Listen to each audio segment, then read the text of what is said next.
नमस्कार साथियों, मैं शिवांक। दुनिया पर शासन करने के लिए इन नागवंशियों द्वारा अमेरिका को ताकत का केंद्र बनाया गया है। अपने सभी उद्देश्यों को पूरा करने के लिए ये लोग अमेरिका की सेना और अमेरिका की खुफिया एजेंसी CIA का पूरा इस्तेमाल करते हैं। किसी भी देश का तख्ता पलट करवाना हो या उसकी सरकार गिरानी हो, उसमें CIA का पूरा हाथ रहता है। आज हम बात करेंगे CIA द्वारा किए गए एक ऐसे ऑपरेशन की जिसकी वजह से भारत की राजनीति में खलबली मच गई थी। बात करेंगे भारत के दूसरे प्रधानमंत्री लाल बहादुर शास्त्री जी की हत्या की। जवाहरलाल नेहरू के बाद देश के प्रधानमंत्री की कुर्सी संभाली लाल बहादुर शास्त्री जी ने। अपने कार्यकाल में शास्त्री जी ने देश हित में कई ऐसे कठोर निर्णय लिए जिनकी वजह से उन्हें अंतर्राष्ट्रीय स्तर पर आलोचनाओं का सामना करना पड़ा था, जिसमें से एक मशहूर वाक्य है अमेरिका से आने वाले PL 480 किस्म के गेहूं का। 60 के दशक में भारत अनाज की काफी कम उपज कर रहा था, इसीलिए अमेरिका से आयात करवा के PL 480 नाम का गेहूं आया करता था, जिसे वहां जानवर भी नहीं खाते थे। शास्त्री जी को अपने देश का ऐसा अपमान बर्दाश्त नहीं था, इसलिए सत्ता में आते ही शास्त्री जी ने पूरे देश से गुहार लगाई और विनती करी कि देश में गेहूं की किल्लत है और अमेरिका से ऐसा गेहूं भारत भेजा जाता है जिसे वहां जानवर भी नहीं खाते। मैं ये गेहूं अमेरिका से आयात करना बंद कर रहा हूं, जिससे देश में गेहूं की कमी हो जाएगी। तो क्या उससे निपटने के लिए आप मेरे साथ हफ्ते में एक दिन हर सोमवार को व्रत रखेंगे? पूरे देश ने एक स्वर में शास्त्री जी के इस फैसले का स्वागत किया, जिसके बाद पूरे देश ने एकजुट होकर पर्याप्त गेहूं का उत्पादन किया और अमेरिका की इस गुलामी से छुटकारा पाया। अमेरिका शास्त्री जी के इस व्यवहार को जानता था और भारत को एक परमाणु ताकत भी नहीं बनने देना चाहता था, लेकिन शास्त्री जी से बिल्कुल विपरीत भारत की सैन्य क्षमता को बढ़ाना चाहते थे, जिसके लिए उन्होंने उस समय के बजट का 25% रक्षा खर्च पर लगा दिया था।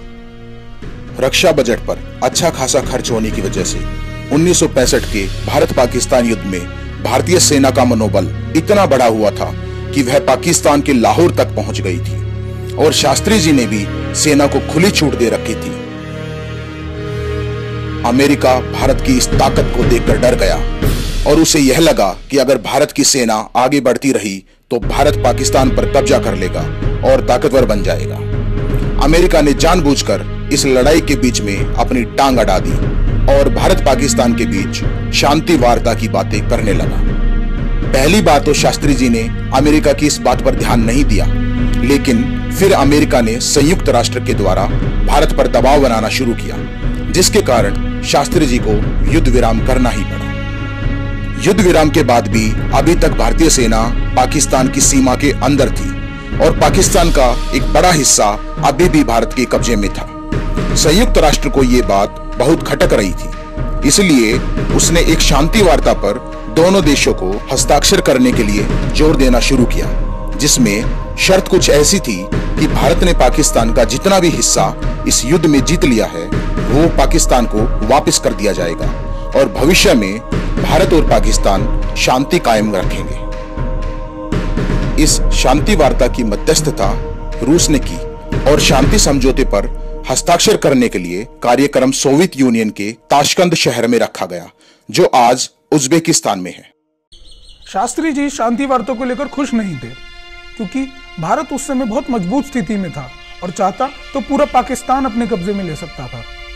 10 जनवरी 1966 को रूसी अधिकारी एलेक्सी कोजिगिन की मौजूदगी में पाकिस्तान के राष्ट्रपति जनरल अयूब खान और भारत के प्रधानमंत्री लाल बहादुर शास्त्री ने शांति समझौते पर हस्ताक्षर किए। इस कार्यक्रम के बाद रूसी अधिकारियों द्वारा एक दावत रखी गई। इस दावत में हल्का फुल्का खाना खाने के बाद शास्त्री जी अपने कमरे में चले गए, जहां उनका सोने का इंतजाम किया गया था।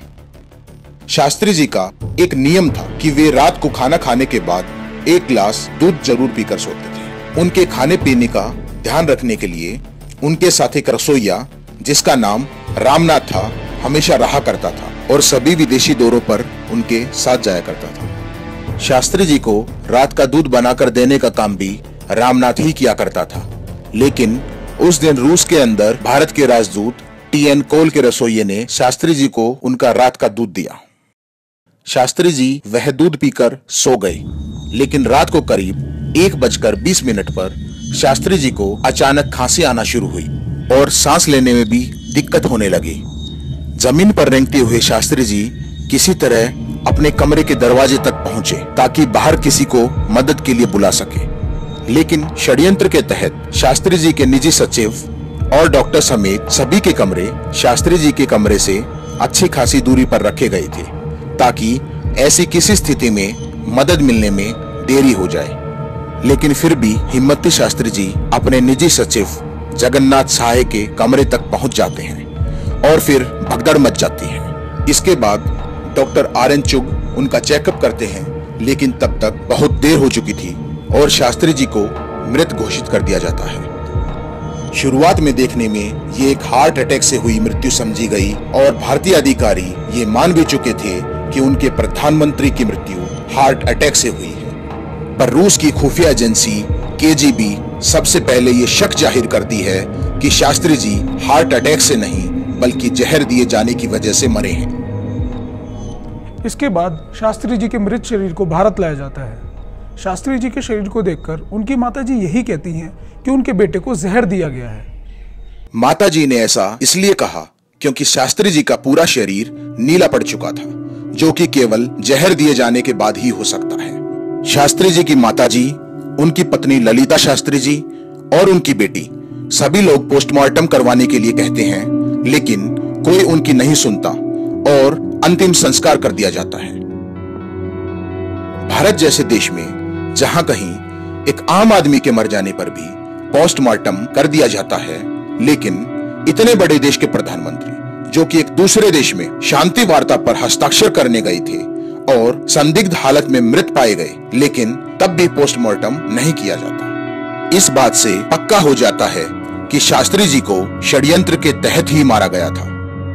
इस अपराध में सीधे सीधे अमेरिका की खुफिया एजेंसी CIA का नाम आता है, लेकिन देश में कोई भी इस मुद्दे पर बोलने से डरता था और आज भी डरता है। उस समय की वैश्विक राजनीति को देखते हुए शास्त्री जी अमेरिका के सबसे बड़े दुश्मन थे और भारत को एक आर्थिक और सैन्य महाशक्ति बनते हुए अमेरिका बिल्कुल नहीं देख सकता था। षड्यंत्र की शुरुआत तो उस ही पल हो गई थी जब शास्त्री जी को शांति वार्ता पर हस्ताक्षर करने के लिए रूस बुलाया जाता है। रूस में उनके रुकने की व्यवस्था, उनका रसोइया बदल जाना, मृत्यु हो जाने के बाद केजीबी द्वारा जहर दिए जाने की बात और पोस्टमार्टम ना होने दिए जाना, ये सब बातें इस बात की पुष्टि करती हैं कि वो एक षड्यंत्र ही था। और सबसे बड़ी बात, शास्त्री जी के डॉक्टर आर.एन. चुग, जिन्होंने उनको मृत घोषित किया था, इस घटना के कुछ ही दिन बाद एक सड़क दुर्घटना में रहस्यमयी तरीके से मारे जाते हैं। हैरानी तो इस बात को देखकर होती है जब खुद CIA के एक बड़े अधिकारी रॉबर्ट क्राउली ने एक इंटरव्यू के दौरान इस बात को स्वीकार किया था कि भारत के प्रधानमंत्री लाल बहादुर शास्त्री जी और उनके प्रसिद्ध वैज्ञानिक होमी भाभा का कत्ल CIA ने करवाया था। क्राउली ने यह इंटरव्यू इस शर्त पर दिया था कि उसके मरने के बाद ही इसे सार्वजनिक किया जाए, और हुआ भी ऐसा ही। लेकिन CIA ने इंटरव्यू की इस बात को यह कहकर खारिज कर दिया कि क्राउली एक सिरफिरा था और उसका दिमागी संतुलन ठीक नहीं था। सभी सबूत इस बात को पुख्ता कर देते हैं कि CIA ने ही इस ऑपरेशन को अंजाम दिया और भारत मां से उसका एक लाल छीन लिया, जो अगर जीवित रहते तो भारत को नई ऊंचाइयों तक ले जाते। तो एक सरकार के नाते हमारा क्या जवाब हो सकता है सिवाय इसके कि हम हथियारों का जवाब हथियारों से दें। इतना सब पता चलने के बाद भी भारत सरकार ने या किसी बुद्धिजीवी ने यह बात नहीं उठाई और इस विषय को भी यह बहाना देकर टालते रहे कि इस बात को बाहर लाने से अंतर्राष्ट्रीय रिश्ते खराब हो जाएंगे। अरे कोई आपके देश में घुस के आपके प्रधानमंत्री और एक प्रतिष्ठित वैज्ञानिक को मार जाता है और आप सबसे ये कहते फिरते हैं कि अंतर्राष्ट्रीय रिश्ते खराब हो जाएंगे। साथियों, ये इस देश का दुर्भाग्य ही रहा है कि लाल बहादुर शास्त्री जैसे प्रधानमंत्री को कोई मार जाता है और कोई भी एक नेता ऐसा उभर कर नहीं आ पाता जो अमेरिका और CIA को इसका जवाब दे सके। सच बात तो ये है कि आज तक जिस किसी ने भी इन लोगों के विरुद्ध बोलने की कोशिश करी है उसे मौत के घाट उतार दिया गया है, चाहे वह भारत का प्रधानमंत्री हो या खुद अमेरिका का। जो भी देशभक्त हमसे जुड़ना चाहता है वो bankjaal.com पर जाकर रजिस्टर करे। रजिस्टर करने के लिए bankjaal.com पर जाएं। साइट खुल जाने के बाद हमसे जुड़े के ऑप्शन पर क्लिक करें। यहाँ पर आपको फॉर्म दिखाई देगा। आप फॉर्म को हिंदी या फिर अंग्रेजी किसी भी भाषा में भर सकते हैं। फॉर्म के अंदर पूछी गई पूरी जानकारी को ध्यान से भर दें। फॉर्म भर जाने के बाद फॉर्म को सबमिट कर दें। फॉर्म को सबमिट कर देने के बाद आपको अपने फोन के स्क्रीन पर एक नंबर दिखाई देगा। उस नंबर को अपने फोन में भारतीय परिवार के नाम से सेव कर लें और उस नंबर पर एक मिस कॉल जरूर दें। बैंकों का मायाजाल किताब जरूर पढ़ें जो कि आपको bankjaal.com पर ही मिलेगी। नमस्कार, जय हिंद।